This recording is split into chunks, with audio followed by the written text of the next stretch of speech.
Sometimes Mother Nature needs a helping hand. And the native sandalwood trees in Hawaii were in danger. Sandalwood is a valuable commodity because of its medicinal use, cultural importance, and sturdy construction.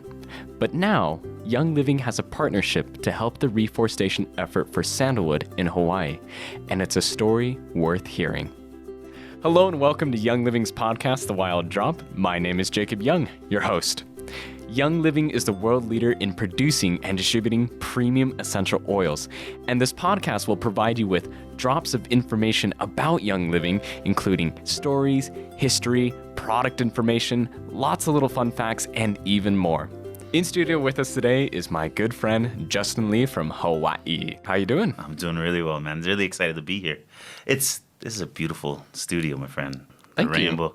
The rainbow of essential oils back there, to the vibe, to the smell. We do have sandalwood back there. I see the blue bottle back there. Oh, yeah. Mm-hmm.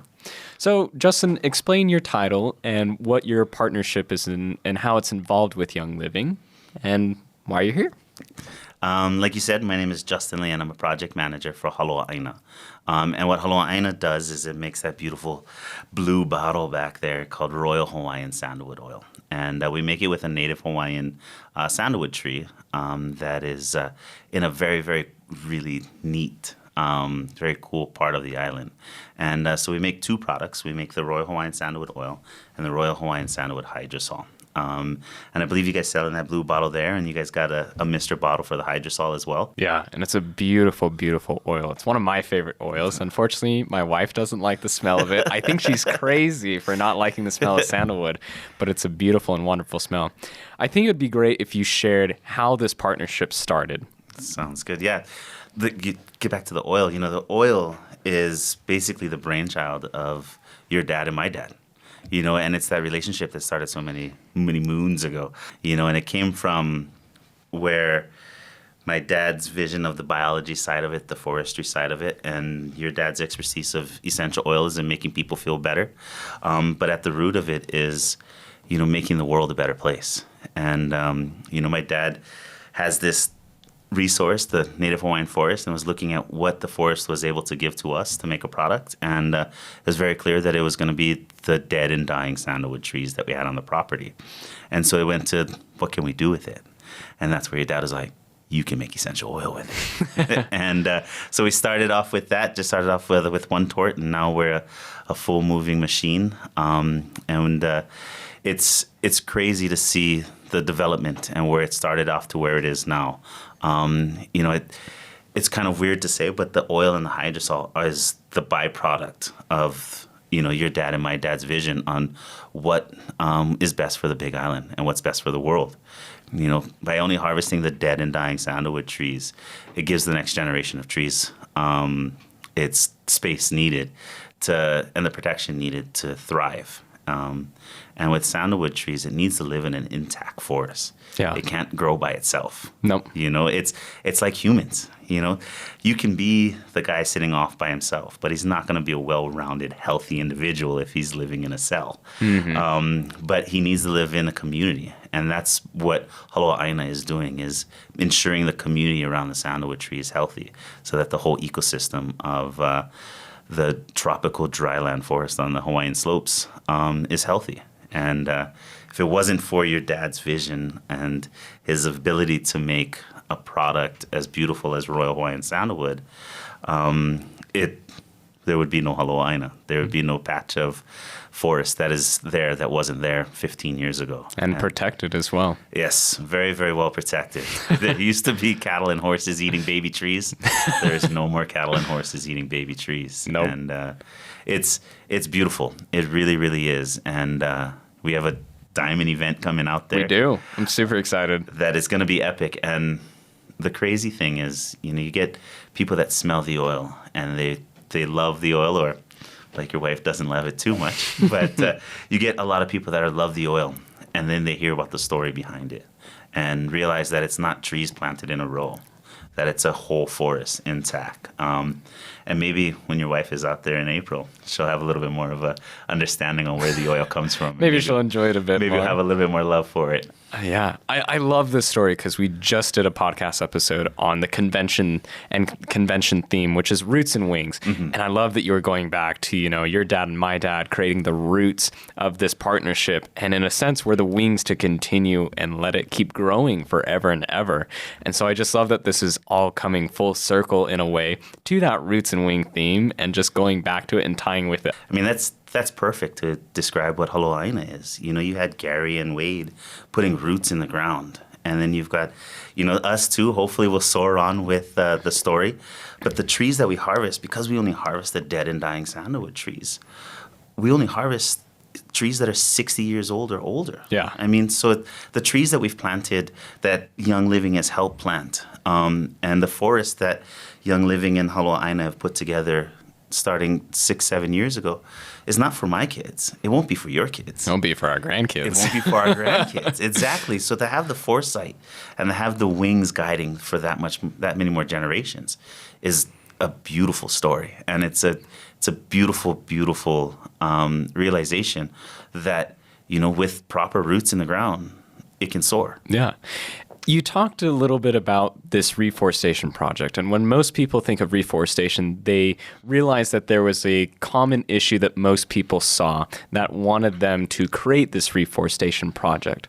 So what caused that spark to ignite for your dad and my dad? What did they see with that property, and how did it go from there? What eventually created, sorry, forgive me, I forgot what it's called Háloa again. Áina. Háloa Áina. Áina. Okay, yeah. I love it. So Háloa is, everything is, I think to be connected with the land, you have to be connected culturally. Yes. The Hawaiians, with their Aina was a very, very strong bond. And that's where the legend of Háloa, which is the legend of the first Hawaiian. And, basically in a nutshell, what it is Father Sky and Mother Earth had a baby. And that first baby was so badly deformed that they buried it. And the heavens cried over it, and out came a plant. And then Father Sky and Mother Earth had another baby, and this one is Háloa too. And so there's two brothers, basically, the plant and the man. And it's that relationship of a family member that you do right by the land, and the land will take care of you. Yes. And so that's the same cultural values that we push towards with Háloa Áina, is you make decisions about what's best for the land and what's best for us as a family. As an ohana, as one group. And, to get back to what was the vision where my dad and your dad kind of saw was that, they didn't want to take a product from a forest that wasn't ready to be given. And, to have that thought cycle to be okay, how do we work together with it to ensure that both of us are sustainable, that we can move forward and we can continue to protect each other and have each other's back. And it was that product. It was the Royal Hawaiian Sandalwood product. And if it wasn't for the marriage between Háloa Áina and Young Living, the product would never exist. The forest would still be a cattle ranch, and the vision wouldn't be there. The space for our wings to soar wouldn't be allowed to get there. And the great thing is, I don't know if I can talk about Skyrider, but you guys just launched Skyrider. We did. And Skyrider's going to make two products, right? They're going to make a jerky stick with bison, and you guys are going to make an Einkorn Crunch, which we just launched today. Well, yeah. It would have already been launched by the time you hear this episode, but it just launched, and it's delicious. And the crazy thing, the thing I love about that product more than anything is the saying that goes with it is loyal to the wild. Yes. And what does loyal to the wild mean? It can mean an array of things, but for me, it means working with together, being loyal like a brother to the land so that we both succeed. Yes. And the relationship with Háloa Áina and Young Living, what Háloa Áina has done is the forest side of it. Hawaii, we don't have any mammals. The only mammals that are native to Hawaii had to either fly there or swim there. So we have a bat and we have a seal. So we don't have that real mammal animal that's walking through our forest. But what we have is birds. And so what we've seen a lot is by protecting the forest and making sure the forest comes back, the wildlife moves back in. Yeah. And so you get this one ecosystem in the middle of the ocean, and then you flip over and you realize Young Living is doing more than just on an island. They're going through with their words and doing it in the middle of America. In Utah, on the slopes of Tabiona, you guys are going to do a bighorn sheep conservation restoration project, which is, there's no more regal animal than the bighorn sheep and the desert bighorn sheep in the U.S. They're just beautiful.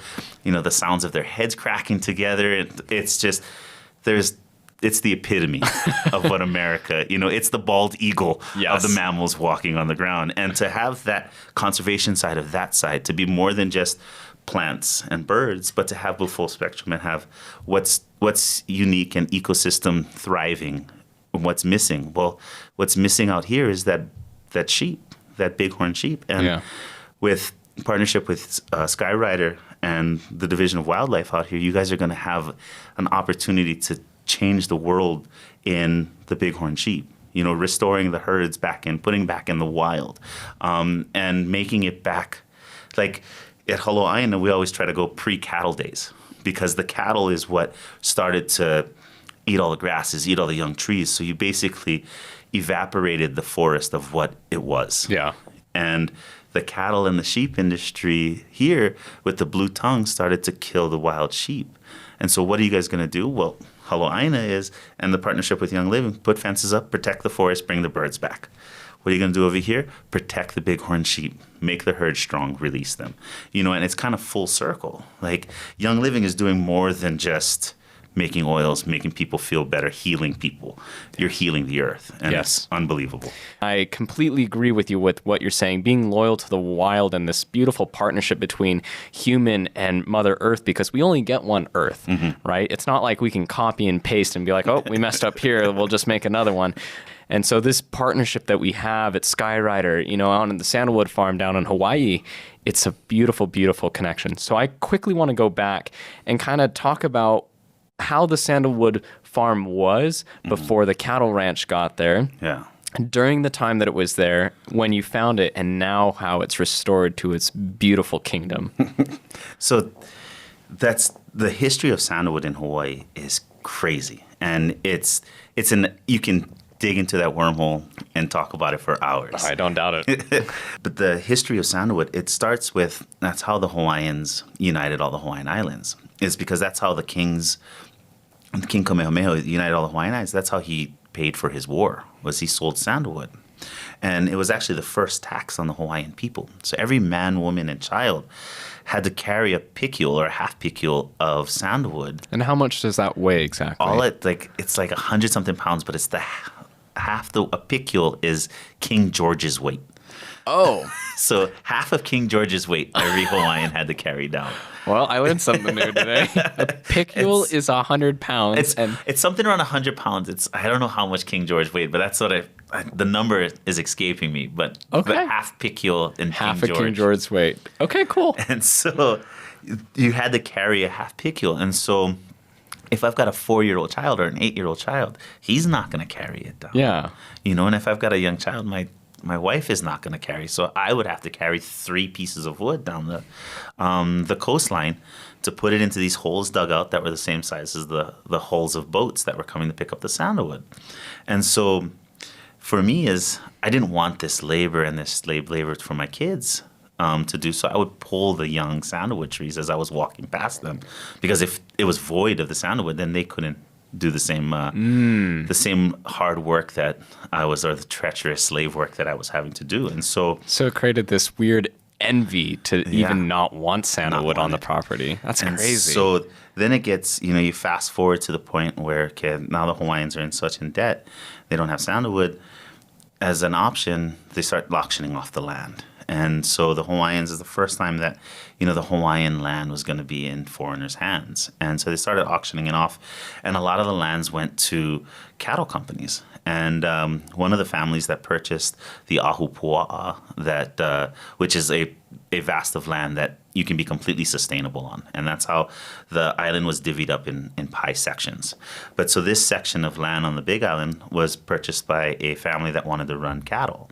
And to run cattle, the first thing you do to make it advantageous is raise grass. So you cut down the trees. Mm-hmm. So you cut down the koas, you cut down whatever sandalwood trees are there, the mamani, the naio. You've got 14 or 15 different types of trees that you cut down, and you plant a grass. And the grass that they planted was kikuyu grass from Africa. And it's supposed to be the cattle miracle so it's food. an invasive species. It's an invasive species. So you introduce a invasive species to help raise your cattle. And so for 150 years, you had cattle in there. And so where Háloa Áina is a special part of the island where it doesn't get any touch from the trade winds, because we have two 14,000-foot mountains. Like they're 13.8, I believe, Mauna Kea and Mauna Loa. So you have the trade winds coming across the ocean, picking up water, hits the east side of the island, drops all its rain, and by the time the clouds make it up and over the mountain, they're just fluffy things in the sky that look like rabbits, look like hamburgers or a train or whatever your imagination will take it to, but there's no water in it. And so our side of the island, the water is brought in by the thermals. So in the morning time when it's cold, the wind is blowing downhill and it's very dry air because all the water is saturated on the grass. As the land starts to heat up, that water starts to evaporate, the winds start to blow uphill, and as it's blowing uphill, it condenses and makes fog. Mm-hmm. And so when you come out there, again, the koa tree, which is a big part of the forest, their leaves are sickle-shaped and perpendicular to the ground. So when the fog is coming, it hits these leaves, it condenses, and it rains on itself. Oh, wow. So when the cattle ranchers came up, they were greeted by a forest that was green. And they're like, they get water, we can cut down the trees, we can plant grass, we can do this. No. Well, you cut down the trees, and you have nothing catching the fog. So you took a tropical dryland forest and made it even drier with the absence of trees. Turned it into a desert. Exactly. And so then they started to pump water up. The cattle feed they started to bring invasive plants up. And all of a sudden you have this very, very grim look at what it once was. Yeah. And that's what we walked into in 2010. And when I say we, it was my dad and his brother-in-law, and his college buddy. And they walked in, and my dad, being the forest and biology mind, was all like, this needs help. This place needs some rejuvenation. It needs some love. And the first thing we knew we had to do was take care of the cattle. Take off the cattle, take off the wild horses, so that the trees that were there had time to grow, to catch more water. And it's amazing how the ecosystem has rebounded so much. I mean, We've got over 1 million new native Hawaiian trees. Wow. When we first purchased the property, I think we had a timber inventory in 2012 done, and there was 12 to 14,000 sandalwood trees. And now we've got over 100,000 sandalwood trees on 3,000 acres. In just 10 years. In just 10 years. And history shows you that that's a blink of an eye in the life of a forest. Yeah. So it'll be really interesting to see what 20 years looks like, 40, 100. It'll multiply. Exactly. And all of a sudden, you've got a forest canopy that is now with native there that can catch the water there. You'll have taller trees reaching higher up, catching more water, allowing for more trees, bringing back more birds. Your ecosystem is more intact. And it's crazy that it started with sandalwood, and sandalwood being your foundation to our reforestation project, because it can't grow by itself. No, it needs a partner. It needs to live in an intact ecosystem. So having that as the train to financially support the forest, and making sure that the sandalwood trees are, excelling and living and thriving, has to thrive in an intact ecosystem, an intact native Hawaiian forest, is better for everyone. It's better for the environment, it's better for the world. And then to be able to use that as a classroom for the rest of the world. Yes. And like we said earlier, we got, 500 young living members coming. Yep. And that 500 diamonds will talk to their downlines. And then all of a sudden the community that is as powerful as Young Living now knows the story a little more. And the proper education behind reforestation and the forest itself and why it's so important. I'd love to get to the story of how your dad and my dad met and how that fire ignited to what it is today. You know, my Uncle Jeff calls my dad one day and he's like, hey, there's this guy, Gary Young. He owns some essential oil company and he really wants to see the forest. And my uncle owns a fitness center. He's like, I'm at the club today.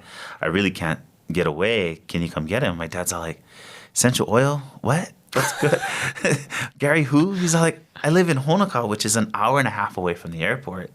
He's like, I got stuff to do too, man. He's like, I can't. Tell him I'll be there tomorrow. And hangs up the phone. And then 5 minutes later, it's your dad that calls me. And it's all like, hey, my name is Gary Young. I'm at the airport. You know, I really want to see what you guys are going on up there. And, you know, and my dad's like, well, I'm a couple hours away. He's like, I don't care. You know, I'll wait. And my dad took your dad up to the property after that. And within minutes, like, you know, my dad was like, you know, it was crazy how, you know, just talking about what we're doing up there and what's going on and our end vision. Because this is only a couple of years into, we didn't even know, we were selling trees. We had no idea about distilling oil. We had no idea about what the potential is of our oil at that time. And so for your dad to come up there and both of their parents to sit there and be like, we got something special here. And then from there, starting to put the love back into land to see what it is now is beautiful. And inside that bottle of Royal Hawaiian Sandalwood oil is true impact. Yeah. You know, it's more than just a product. You're impacting a native Hawaiian forest. You're impacting Hawaii. In a beautiful way. In a glorious, truly better. Glorious way. And, you know, where it was today is just a glimpse of what it will be. It's going to be a special, special place for a long time. So Sandalwood is actually a huge part for Young Living. As you know, corporate headquarters sits on Sandalwood Drive, which I think is absolutely awesome that we own that road name. And so going back to, you know, you were talking about that for the Hawaiians, it was their form of payment to other countries for stuff that they would bring in. Why was it so valuable for other countries, and why were they using it as a form of payment? So the sandalwood, as far as I can grasp into it, there's like 14 or 15 different types of sandalwood in the world. There's an Australian one, an Indian one called Santalum album. We use Santalum paniculatum. That goes all the way down to as far as endangered sandalwood like we have in Maui called Santalum haleakala, which you can't even like breathe on. They put fences around it. It's an endangered plant. But the value comes from its medicinal uses. So like the oil itself is an antimicrobial. It kills staph, Pseudomonas, E. coli. And this is something that the natives would use, correct? So the natives would use it in the way of like skin funguses. Like if you're in the sun too long and you use a dirty towel or something like that, you get what we call, I don't know what it's called. We call it holly rot, but it's not, or kane. And it's just basically like a fungus that gets on your skin. And you put a little bit of oil, you put a little hydrosol on it, and it starts to clear it up. You know, the head lice in your hair, you know, there was so many other uses culturally for it. They used to dye their tapa with it. Their what? Tapa, their loincloths. Oh. Like, that's what they used to color it with the red because the bark is a very, very red. Yeah, it's a beautiful red. And so, you know, and then to the Chinese who the Hawaiians were selling it to and having payment from it, they used it culturally. You know, they used to make figurines with it. Really? The incense part of it. The Hindu religion, the red dot is comes from the sandalwood? That's where that red is. That's why it's red. And so, you know, religiously and culturally, sandalwood goes back forever, like frankincense back. And with hundreds of different cultures. Hundreds. Wow. All through the Pacific, India, China, Hawaii. You know, it's huge. It's a very, very large part. And so the value was there, you know, and the tree, like, we could sell the trees to China and they could make figurines. When I say they, or we, I was talking about Háloa Áina, like, we had the opportunity to do that. But that really doesn't follow in what the Hawaiians culturally used to use it for. I mean, you know, people You're protecting and using the trees the way they were meant to be used, yes. Exactly. You know, like, they want to make beds with it because it's a very hard wood, a very dense wood. Yeah. You know, you can use it X, Y, Z, but with the wood, are you selling it to them like it would be like a mature tree that's 20 years old but not dying? Do you sell that type of wood or wood that's dead and already on the ground? When we first started, we used to sell them trees that, wasn't completely rotten in the middle. And so you were taking trees that weren't right in that, the latter part of their life cycle, where, my dad is like, that's not right, but you got to pay for the bills. Yeah. You've got to, or else the land is lost and it's going to be worse than where it would be. So all of a sudden with your dad, there was a venue to use a tree that was rotten in the middle. And go along the not lifestyle, but go along the morals that you had for the land. Exactly. Like you said, the morals of the land, where my dad wanted it to go is he wanted a thriving forest. Yes. Well, how can you have a thriving forest if you're cutting it down? Trees? Yeah. And so if you're finding a product that your dad brought to the table that you can use with a dead tree, like some of the trees we harvest have no leaves on it, been sitting out there probably for 50 or 60 years. But because it has the oil content, the bugs don't eat it. Yeah. And it stays intact. So we can take that, grind it up, and distill the oil out of it. And so you start to use it culturally, how, like you said, the wood was intended, the tree was intended to be used medicinally like that. And, having that, and when we take out a dying tree, one that we believe dying is on the latter part of their life is if half of its canopy is intact or a large branch is missing or a big section of bark that's missing, allowing for funguses to come in and start to deteriorate the tree.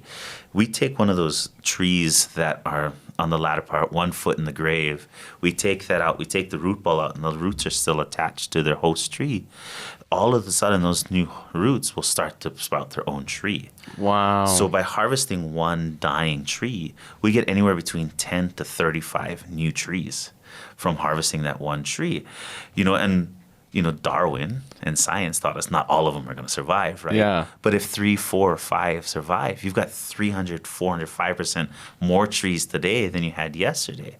Wow. And now these younger trees that are coming up need more hosts. So our job now is to support that next tree, that next crop that's going to be done for our great-grandkids. Yeah.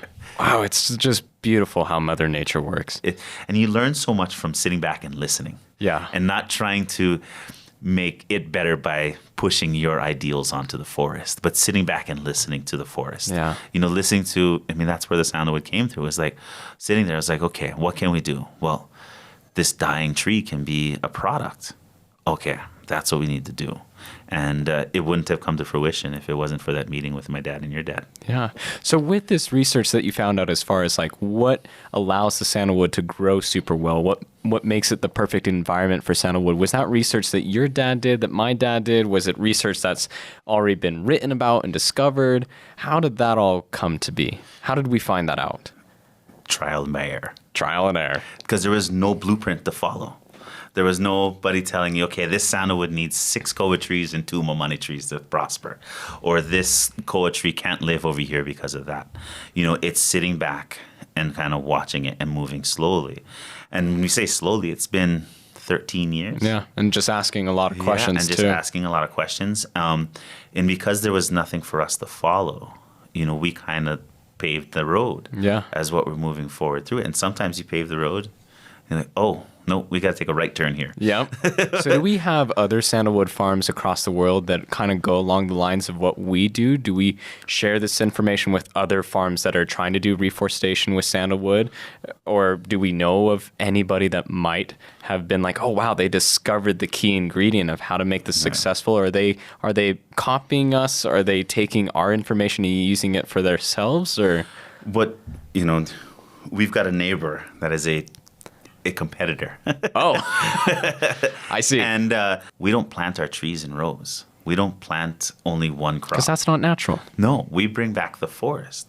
And if you fly with a helicopter and you look at what they're doing next year, everything's in a row. Everything's in a commercial grade. And everything is like boom, boom, boom. And the trees are going against the nature. Exactly. They want to harvest, so they're going to artificially stress the tree out to make more oil. And their plan is to harvest the trees at 18 to 20 years.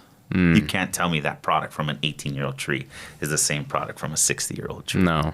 Yeah, I don't That's just what I've heard they're doing. And when you fly over with a helicopter, it follows the plans that I've heard. Yeah. But I don't know enough about what's happening over there to really comment. That's okay. We worry about ourselves. Exactly. And the greatest thing in the world, I think, is Young Living comes up the main road, hits the gate. It says, "Welcome to the partnership with Young Living Farms." You come through. The neighbors come up, see, "Oh, look at that beautiful forest. Oh, that's Young Living." Drive for 1.5 miles down a 4-wheel drive road with this beautiful forest. And we made sure we have signs, purple signs along the whole way that says Young Living on it. They're like, wow. They go through a lava field, and then they come to a almost desert-like thing with baby trees that are this tall. That's some really mean teasing right there. But it just goes to show you that the rest of the world is trying to keep up with what your dad's vision was. They still are.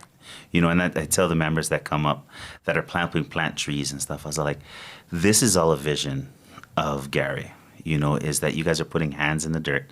So you guys can eat the dirt if you guys like. Because your dad took a mouthful while we were up there. But, you know, it's a true feather in your hat that you're a part of a company that is doing great in the world, that is changing the world. Yeah, and kind of really funny story that you talked about the soil. And my dad I always thought he was crazy for this, but everywhere we'd go, he'd always taste the soil, right? Because he could taste the nutrients and what was in the soil to see that if it was good enough for planting whatever crop was meant to be planted there. And I didn't believe him one time, and so I actually tested him. So we were going to go visit this one property, and I took a batch from that property, and I asked him to tell me what he tasted in the soil, and I wrote it down. I brought it back to our lab later on, and I said, I need you to tell me exactly what is in this soil, everything. So they did. They wrote it all down for me, and I compared it, and my dad was very close, like right on the money. He was missing like 1 or 2, but he was so close. And so I think that's so funny that you brought up that story, because everyone, I can only imagine the look on your dad's face when he just, oh yeah, this is good to go. But he also had this saying of, if you don't know your soil, you don't know your oil. Mm-hmm. And that goes a long ways, especially with when you look at how rich in nutrients our farms are and whatnot. So now that we've gone all of this, and I'm sure people that are listening are so excited, and they're like, oh, we want more, we want more. Where can they go for more about all of this? Well, the great thing about the Young Living is you have those partner farms on your website, and you can visit those, and we're one of the places that you can visit. And unfortunately, where we're located, it's not a quick stop, say hello, and continue on. It's a full day adventure, and be ready to bring your tissues, because you feel the forest, and when you walk around the forest, it's pretty emotional. We get members that cry all the time, and it's truly, and it's. You know, like when we were younger and you see the guy hugging the tree and crying, you're like, geez, what's wrong with that person? And now it's like you're kind of envious of that person, that they can feel that vibration. Yeah. They can feel the forest, and it hits them in a point where it gets them so emotional that they can't help but cry. Yeah. And it's like your dad grabbing the soil and knowing what's in the soil, and tasting it and being a part of it. Yeah, you can look back and be like, that guy really just ate dirt? Like, what's he doing? But to be envious in the way of look it deeper and be like, man, I wish I could put dirt in my mouth and be like, oh, this is good dirt. This some good dirt, man. this good stuff.